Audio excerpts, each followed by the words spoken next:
Natural में आपका हार्दिक अभिनंदन और स्वागत है। जैसा कि आप देख रहे हैं, नेचुरल की खास मुलाकात को कोरोना की तीसरी लहर में कानून व्यवस्था, कस्बे में सुरक्षा व्यवस्था, बच्चों और महिलाओं को अपने अधिकारों के प्रति जागरूक करते हुए देखा गया है और आम खास में खास बने हुए हैं। आगे की खास मुलाकात में हमारे साथी किशोर कुमार पारेख आगे के कार्यक्रम का संचालन करेंगे।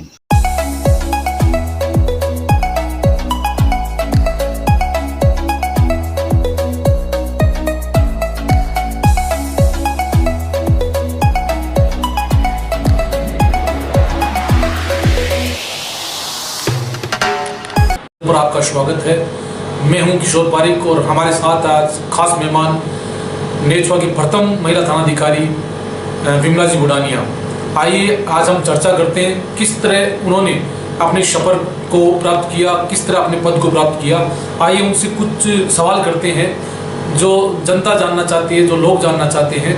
मैं सवाल करूंगा, हमारे बीच है विमला जी बुडानिया। मेरा सवाल आपसे है, आपका मैं परिचय जानना चाहूँगा। मेरा नाम विमला बुडानिया, डॉक्टर ओम प्रकाश बुडानिया, निवासी दूधवा खारा, वाइफ ऑफ लीलाधर सुंडा, बास डाकान। मैं चूरू की रहने वाली हूँ। जीवन में पहली बार कब विचार आया कि आपको पुलिस में जाना है? जीवन में जब मैं छोटी थी तब मेरे फैमिली में मेरे दादाजी भी सब इंस्पेक्टर की पोस्ट पे थे, मेरे पिताजी भी इसी पोस्ट पे थे। तो मैं मेरे पिताजी को जो वर्दी में देखती तो मेरे छोटी बच्ची थी तभी मेरे मन में विचार आता था कि पिताजी मैं भी आप जैसी वर्दी पहनूंगी। और उसके बाद में फिर मैं सीनियर करके यहाँ बालिका महाविद्यालय में आ गई। वहाँ पे मैंने प्रेसिडेंट का इलेक्शन भी लड़ा और मैं 159 वोटों से जीती भी। तब आपकी तरह मेरे पास मीडिया वाले आए थे तो उन्होंने मेरे बहुत से आगे के बारे में उन्होंने बताया कि भी आप क्या बनना चाहती हो। तब मैंने मेरे इंटरव्यू में यही बताया कि मैं लाइफ में जॉब में सब इंस्पेक्टर बनना चाहती हूँ, कि मेरा ये सपना है कि मैं एक पुलिस अधिकारी बनूँ। उस टाइम मेरे मन में यही दिमाग में आया था कि मैं किसी और सर्विस में न जाकर मैं पुलिस सेवा में जाऊँ। इस पद को प्राप्त करने के लिए आपको कितनी मेहनत करनी पड़ी, कितना प्रयास आपने किया तब जाकर के आपको ये नौकरी मिली? इस पद के लिए पहले मैं जॉब लगी थी 2011 में टीचर में। जैसे मैंने बीएड बीपीएड कर रखी है। मैं वैसे नेशनल प्लेयर हूँ, मैंने नेशनल तक 400 मीटर रिले दौड़ में प्रथम स्थान प्राप्त किया है। तो इसी वजह से मैं 2011 में एजुकेशन डिपार्टमेंट में शिक्षक पद पे नागौर डिस्ट्रिक्ट में घावा गाँव में सर्विस से दे रही थी। इसी दौरान फिर ये भी पहले की वैकेंसी थी और इसका एग्जाम भी 2011 में था। रूटीन में हमारा यही था कि तैयारी तो चल ही रही थी। तो उसके बाद में फिर ये वैकेंसी आई तो मैंने फिर एसआई का फार्म भी अप्लाई कर दिया, क्योंकि मेरे हमेशा से मन में थी कि मैं एक पुलिस ऑफिसर बनूं। तो इस वजह से मेरी ये तमन्ना थी कि फिर उससे पहले मैं एजुकेशन डिपार्टमेंट में जॉब लग गई।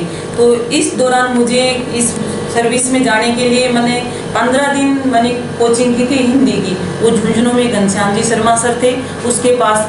तो इस वजह से फिर मैंने 15 दिन के बाद में मैंने ये लगा कि वास्तव में मेरे पास टाइम तो कम था, एक महीने का टाइम था पढ़ाई के लिए।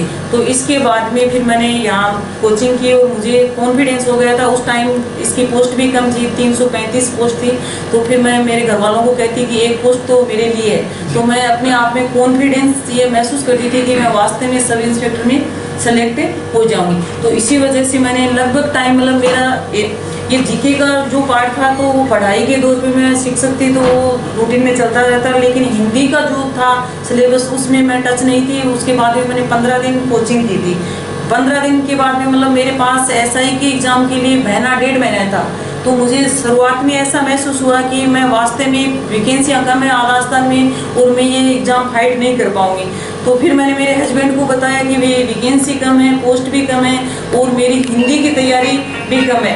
इस वजह से फिर मैंने उनको बताया। तो फिर उन्होंने एक दिन मुझे ये बताया कि वास्तव में ये वैकेंसी आगे बढ़ जाए तो फिर मैंने कहा फिर तो मैं श्योर सिलेक्शन करवा लूँगी। तो दूसरे दिन मैं एग्ज़ाम की तैयारी कर रही थी, झुंझुनू मेरे न्यूज़ में आ गया कि 1.5 महीने एसआई का एग्ज़ाम आगे किससे गया। तो मान लो कम से कम 2-2.5 महीने की मेहनत से मैं सब इंस्पेक्टर में मेरा सिलेक्शन हो गया। जैसे महिलाओं के लिए आप बता रहे थे कि आप शिक्षिका रही, तो महिलाओं के लिए टीचर की नौकरी बहुत अच्छी मानी जाती है, जबकि पुलिस की नौकरी महिलाओं की थोड़ी कठिन मानी जाती है। आपको कैसा महसूस हो रहा है? तो महिलाओं के लिए मैं ये मानती हूँ कि शिक्षक की नौकरी है वो एक, जैसे उनका मानना है कि वो शिक्षक रहे तो अपनी फैमिली के लिए महिला की जिम्मेवारी ज़्यादा होती है। जैसे वो 2 घरों को हैंडल करना पड़ता है। समाज में धार्मिक उत्सव है, समाज की जो परंपराएं हैं वो एक नारी पे ही डिपेंड करती हैं। तो इस वजह से कुछ महिलाएं ये मानती हैं कि चलो इस वजह से हमारे पास मतलब टाइम मिल जाए जॉब के लिए। शिक्षक हो तो वो अपने टाइम में अपनी फैमिली को भी टाइम दे सकती है, धार्मिक उत्सव भी अटेंड कर सकती है। लेकिन मेरा ये मानना है कि मैं ऐसा नहीं मानती हूँ, क्योंकि अपन अगर आप में जुनून है, जज्बा, मैं भी मेरी फैमिली में धार्मिक उत्सव होती है, शादी में होती है, अटेंड करती हूँ। चाहे मेरे पास टाइम कम हो पर 1-2 घंटे मतलब मैं हर फंक्शन को अटेंड करने में मेरी दिलचस्पी होती है, करती भी हूँ जैसा भी पॉसिबल हो। और हमारी ड्यूटी ऐसी होती है। फिर मैं ये मानती हूँ कि चलो वो शिक्षक के पद पे हैं, तो मैं ये मानना चाहती हूँ कि मैं यहाँ शिक्षक की नौकरी छोड़कर यहाँ पुलिस डिपार्टमेंट में आई तो मुझे अपने आप में ज़्यादा कॉन्फिडेंस हो गया कि मैं सुरक्षित हूँ, सेफ हूँ और मैं अच्छा काम कर रही हूँ। मुझे शिक्षक की नौकरी में वो चीज़ें नहीं मिलती कि मैं एक पीड़ित है मेरे पास आ रहा है उसको मैं त्वरित गति से न्याय दिलाऊं और पीड़ित की मैं सहायता कर सकूं। उनको मतलब कुछ केस तो ऐसे होते हैं जैसे एक्सीडेंट केस है, एक्सीडेंट की जो घटना होगी हम मौके पे पहुंच के उनको जीवनदान भी देते हैं, उनको तुरंत हॉस्पिटल पहुंचाते हैं। तो मुझे ऐसा महसूस होता है कि मैं इस सेवा में आके मैंने अच्छा काम किया है, क्योंकि ये देश की रक्षा है, देश की सेवा। तो इससे बढ़कर अपने लिए, अपने फर्ज के लिए, सेवा के लिए मैं ये सबसे ज़्यादा बेस्ट मानती हूँ कि वहाँ तक क्राइटेरिया है, वहाँ बच्चों को पढ़ाना है। तो उस वजह से मैं ये मानती हूँ कि पुलिस में अगर महिलाएं और डिपार्टमेंट में अगर बेल्ट की नौकरी में महिला आएंगी तो उससे हमारी नवयुक्त जो पीढ़ी है, नारी है, जो भी बालिकाएं हैं वो हमारे से प्रेरणा लेगी कि वो मैडम ऐसे काम करेगी तो हम भी उसी पोस्ट पे। तो महिला संबंधी जो अपराध है वो कुछ हद तक तो कम होंगे और उसके साथ वो अन्य लड़कियों को भी प्रेरणा स्रोत का एक मार्गदर्शक एक संदेश पहुंचाएंगे कि वास्तव में वो लड़की कर सकती है तो अपन क्यों नहीं कर सकते। तो इसी वजह से मैंने ये मेरे अंदर ये जुनून था, जज्बा था कि मैं यहाँ बेल्ट की नौकरी में जाके मैं कुछ ऐसा काम करूँ कि मुझे जनता याद करे, मुझे देश के लिए मैं काम आ सकूँ। तो इस प्रकार से इसमें मेरी भूमिका सबसे ज़्यादा मेरे पति की रही थी कि वो भी मुझे पूरा सपोर्ट करते हैं, मेरी फैमिली भी मुझे पूरा सपोर्ट कर रही है कि वास्तव में आपने ये डिसीजन अच्छा किया, शिक्षक की नौकरी छोड़कर आप इस फील्ड का चुनाव किया। तो मेरे सबसे ज़्यादा मेरे पति की भूमिका है कि आपको यहाँ इस जॉब में जाना है। और जब भी मैं जाती हूँ मेरे पति का मुझे फुल सपोर्ट मिलता है, मेरी फैमिली का भी मिलता है, क्योंकि मेरे ड्यूटी पार्ट है वो मतलब निश्चित टाइम नहीं होता है। जैसे कई बार ऐसे केस आ जाते हैं, हमारे 2-2 नाइटें भी चलती हैं, दिन भी चलता है, तो रात दिन के फिर भी मेरे घर वाले मुझे पूरा सपोर्ट करते हैं कि उनका जो भी ऐसा है कि हमारे दिन रात का टाइम फिक्स नहीं होता है। तो इसी प्रकार से सबसे ज़्यादा मुझे खुशी तब होती है कि मेरे घर वाले मुझे इतना सपोर्ट कर रहे हैं, तब जाके मैं मेरे इस जॉब में अच्छा रिजल्ट दे पा रही हूँ, अच्छी मेहनत कर रही हूँ और मैं मेरी जनता के बीच मतलब उनको सेवा कर रही हूँ, तो मैं उसमें संतुष्ट हूँ। आप खुश कहा है कि मंजिल पाने के लिए हर एक मुश्किल से लड़ना पड़ता है, कंधों पर सितारों की खातिर किताबों से इश्क करना पड़ता है। यह सच है, आपने वो किया और आप यहाँ तक पहुँचे। आम जनता और पुलिस के बीच अमूमन ऐसा माना जाता है कि दूरी रहती है, लेकिन ऐसा आपके साथ नहीं है। आपके साथ फरियादी आते हैं और आपसे सीधे मिलते हैं। क्या खास बात है आपकी? मैं इसमें ये बताना चाहती हूँ, जैसे अमूमन ये मानती हैं कि जैसे पुलिसिंग है और जनता है उसके साथ कॉम्बिनेशन नहीं होता है। तो ऐसा अपने पे डिपेंड करता है कि अपन भी तो उसी परिवार से, उसी फैमिली से होते हैं। जैसे पीड़ित है, पुलिस अपना व्यवहार है, तो अपन उसको किस तौर तरीके से देखते हैं, किस प्रकार से उसे हैंडल करते हैं, किस प्रकार से उसे मान सम्मान देते हैं। क्यों नहीं कि हम भी उसी फैमिली से हैं, तो उन्हीं बंदों में से हम निकल के आते हैं। तो हमारा कॉम्बिनेशन, मैं ये बिल्कुल भी नहीं मानती हूँ कि जनता के साथ हमारा कॉम्बिनेशन नहीं होता है, बिल्कुल होता है। जनता के सहयोग से ही हम, हमारे ये ड्यूटी पार्ट है, ड्यूटी के जो में अच्छे सक्सेस होते हैं, सफल होते हैं, उनकी बदौलत होती है। हमारी कानून होते हैं, व्यवस्था होती है, लॉ एंड ऑर्डर होता है, लेकिन उनकी भी भूमिका, अहम भूमिका होती है। जैसे हमारे सीएलजे के सदस्य होते हैं, पुलिस मित्र होते हैं, अन्य गांव के जो मौजूद व्यक्ति होते हैं, उनसे हम कॉम्बिनेशन बनाकर हमारी जो फील्डिंग का जो हमारा जॉब है उसमें हम क्राइम को कुछ हद तक उनकी सहायता से और हमारी बदौलत से कम कर सकते हैं। फरियादी की भावनाओं को समझ करके उसको आप जल्दी न्याय दिलाते हैं। हाँ। हमने कई सुना है कि फरियादी बताते हैं कि मैम ने बहुत जल्दी हमको न्याय दिलाया और इसलिए आप जाने भी जाती हो। तो मैं आपसे कहूँगा कि पढ़ने वाली जो लड़की हैं वो आपको रोल मॉडल मानती है, आपको लेडी सिंगम बोलती है, तो आप उनके लिए क्या संदेश देना चाहोगी? कॉलेज में पढ़ने वाली लड़कियाँ हैं या बोर्ड में पढ़ने वाली लड़कियाँ हैं, बड़ी क्लासों में? मैं पढ़ने वाली लड़कियों को यही प्रेरणा स्रोत देना चाहती हूँ, क्योंकि हमारे श्रीमान एसपी साहब ने भी एक अभियान, नारी सशक्तिकरण वाला अभियान इलाके में मतलब अपने हर क्षेत्र में ऐसे कर रखा है शुरू की भी बालिका स्कूल है, जहाँ भी जाकर बालिकाओं को प्रेरित करना है, उनको क्राइम के संबंध में दिशा निर्देश देने हैं, महिला संबंधी अपराध हैं उनके प्रति जागरूक करना है, अपराध वाली जो घटनाएं हो रही हैं उनको अपने तक कैसे पहुंचाना है, उन्हें फ्रेंकली करना है, अपन सीधे उनसे वार्तालाप करना है, अपनी जो बातें होती हैं मतलब उनके साथ कोई समस्या है तो वो अपने साथ शेयर कर सकें, एकांत में बता सकें, अपने मोबाइल नंबर उन तक पहुंचाओ, उनके भाषा शैली उनसे आप आदान प्रदान करो, उनको ये नहीं लगना चाहिए कि ये पुलिस ऑफिसर है, वो अपन उसकी समस्या को कैसे बताएंगे, किस प्रकार से हमें न्याय मिलेगा, तो ऐसी चीज़ें हैं वो उनके दिमाग से निकालनी है। मैं बालिकाओं को यही प्रेरणा देना चाहती हूँ, क्योंकि मैं जहाँ भी कई स्कूलों में मैंने ये अभियान के माध्यम से नारी सशक्तिकरण के बारे में उन्हें बताया है, कई लड़कियों ने मुझसे शिक्षा भी ली है, उन्होंने मुझे कई बार लड़के बालिकाएं इतनी प्रभावित होती हैं कि मैडम आपके साथ हम सेल्फी लेना चाहते हैं। अभी मैं आपके आदर्श कॉलेज में गई थी तो उस दिन 2-3 बालिकाएं थी तो उन्होंने मुझे रोक के कहा कि मैडम आप हमारे साथ सेल्फी लो, हमारा आपकी बड़ी फैन है। तो मैंने उनसे यही सवाल पूछा कि आप मेरी कब से फैन हो, तो उन्होंने मुझे ये बताया कि मैडम जब से आप नेचुआ में पोस्टेड हो तो हम आपको देखते हैं इलाके में, तो हम आपसे प्रभावित होकर हम आप उसी दिन से फैन हो गए। तो मैंने उनसे यही सवाल किया कि अगर आप सच में मेरी फैन हो तो मैं ये मानूंगी आप भी मेरी तरह से काम करना, मेरी तरह से बन के दिखाना मुझे, तब मुझे अच्छा लगेगा कि वास्तव में ये बच्चियाँ मेरी फैन है। मैं ये कहना चाहूँगा आपकी जो छवि है वो एक ईमानदार अधिकारी के रूप में है। आप अपने रिश्तेदारों को भी अगर वो गलत है तो उनके साथ आप एक ईमानदारी से आप ट्रीट करते हो। आपकी छवि बहुत ईमानदार अधिकारी के रूप में है, आप कर्तव्यनिष्ठ भी हो और आप एक दबंग अधिकारी के रूप में भी पहचान बना रहे हो। आप नेचुआ की प्रथम महिला थानाधिकारी भी हो और एक संयोग देखिए आप नेचुआ में प्रधान भी महिला है, यहाँ पे BDO वो भी महिला है, यहाँ की सरपंच वो भी महिला है और आप थानाधिकारी आप भी महिला है। आपके आने के बाद में देखो ये कितना सहयोग हुआ है, तो आपको लोग लेडी सिंघम कहते हो, आपको कितनी खुशी महसूस होती होगी? इसमें खुशी तो महसूस होती है और मैं मेरा ईमानदारी और कर्तव्य निष्ठा से ये काम करती हूँ और पीड़ित को न्याय दिलाती हूँ, तो मुझे खुशी का कोई मेरे पास शब्द व्यक्त करने के लिए नहीं है कि मैं इतनी खुश होती हूँ।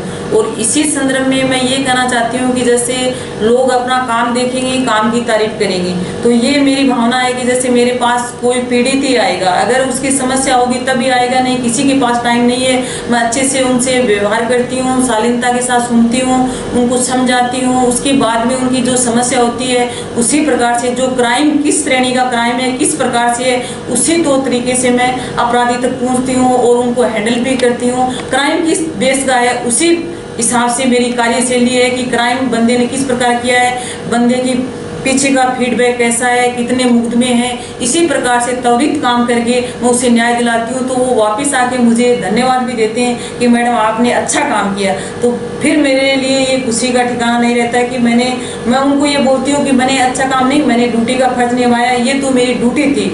तो पीड़ित को न्याय दिलाना तो मेरे अधिकार क्षेत्र में है और मैं इसमें सबसे ज़्यादा खुशी मिलती है। और मैं आई भी इसी मकसद से हूँ कि मैं इस जॉब तो मेरे पास पहले भी था, लेकिन मैं ये चाहती थी कि मैं किसी की रक्षा कर सकूँ, किसी को न्याय दिला सकूँ और मुझे लोग याद करें कि वास्तव में पुलिस अधिकारी ने अपने काम के लिए मतलब उनको दर दर नहीं भटकना पड़े, आगे नहीं जाना पड़े, यहाँ आने के तुरंत बाद उस कार्रवाई पर मैं एक्शन लूँ, तो मुझे इससे बढ़कर और खुशी नहीं होगी।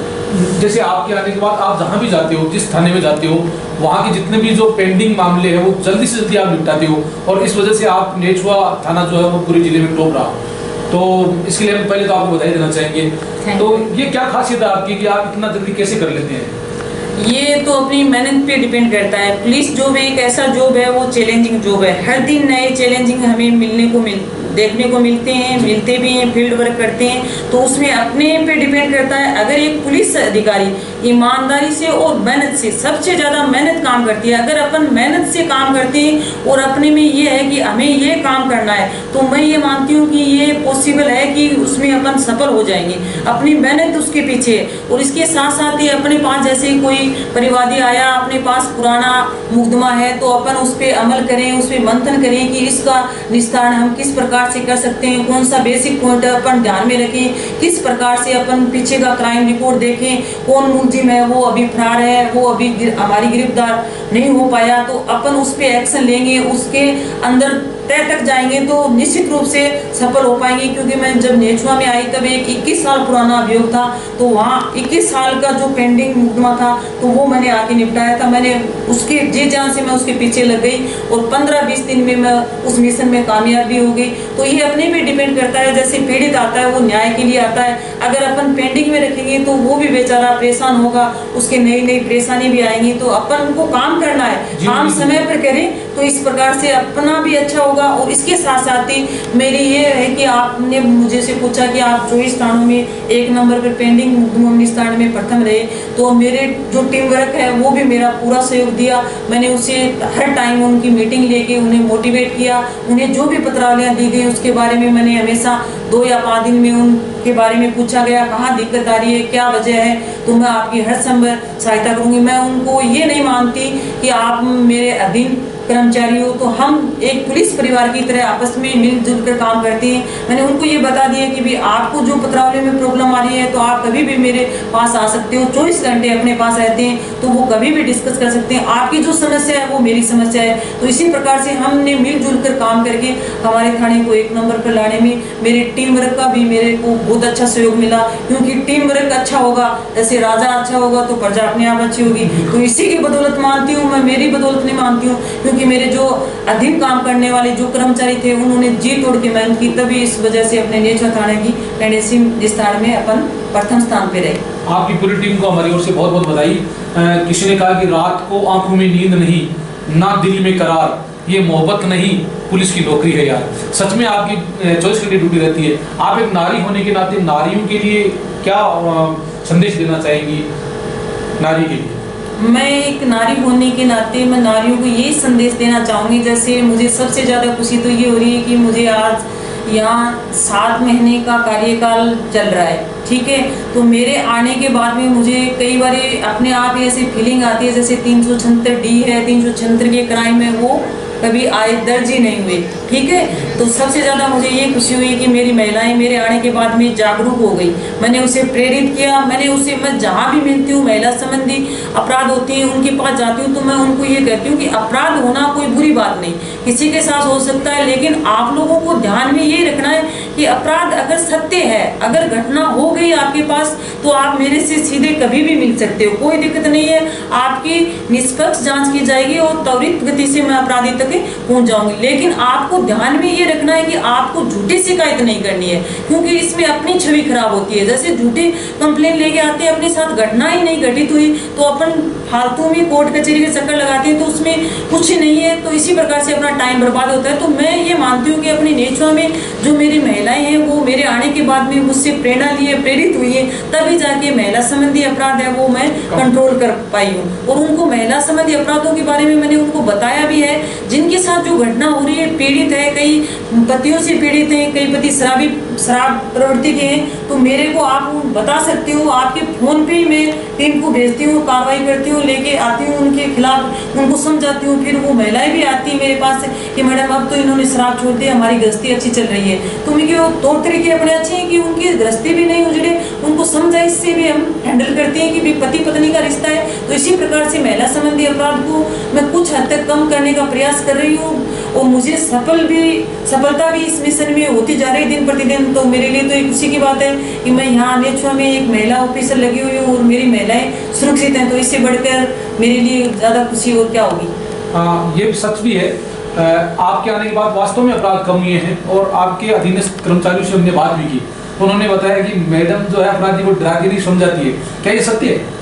नहीं, ऐसा तो कुछ नहीं है। उन्होंने बताया मैं अपराधियों की किस्म को देखती हूँ, जैसे अपराध किस श्रेणी का अपराध है, किस प्रकार की प्रवृत्ति का अपराध है, अपराधी करने वाला अपराध की घटना कैसी है, संगीन है या नॉर्मल अपराध है। अपराध कई तरीके के होते हैं, तो मैं एक्शन उसी में लेती हूँ जैसे अपराधी किस प्रकार का है, उसका पीछे का क्राइम रिकॉर्ड कैसा है। अगर इस प्रकार का अपराध करा है तो मैं उसके लिए कानून में सख्त से सख्त कार्रवाई करने में विश्वास रखती हूँ। अगर अपराध करने में मतलब वो किसी के बहकावे में आ गया, किनके साथ चला गया, किसी प्रकार से उनका फीडबैक कैसा है, उनके समाज कैसे है, उनकी फैमिली कैसे है, फैमिली के मेंबर कैसे हैं, अगर बंदा जाने अनजाने में अपराध में लिप्त हो रहा है तो जाके मैं उनको समझाइश करती हूँ, उनको बताती हूँ, और कुछ लोग हद तक समझ भी जाते हैं कि वो अपराध से मतलब जुड़ा नहीं है, जुड़ने की कोशिश कर रहा है, तब उनको ऐसी चीजें करते हैं। बाकी अगर अपराधी है, इनकी श्रेणी भी अपराधी किस्म की है, तो मैं उसके लिए स्ट्रिक्टली कानून के साथ पेश आती हूँ। बिल्कुल बिल्कुल, बहुत अच्छा। आज आपने अपना कीमती समय नेचो अंचल को दिया। हम चाहेंगे कि आप जैसे ही अफसर हमारे देश में और बने और आप के सानिध्य में रहने वाले कर्मचारी जो है वो अच्छा काम करें और आप आगे से आगे पदोन्नति लें और समाज में बढ़ने वाले अपराधों को आप कम कर सकें। इस तरह की हम उम्मीद करते हैं। आपने अपना कीमती समय दिया, इसके लिए आपको बहुत बहुत धन्यवाद। बहुत बहुत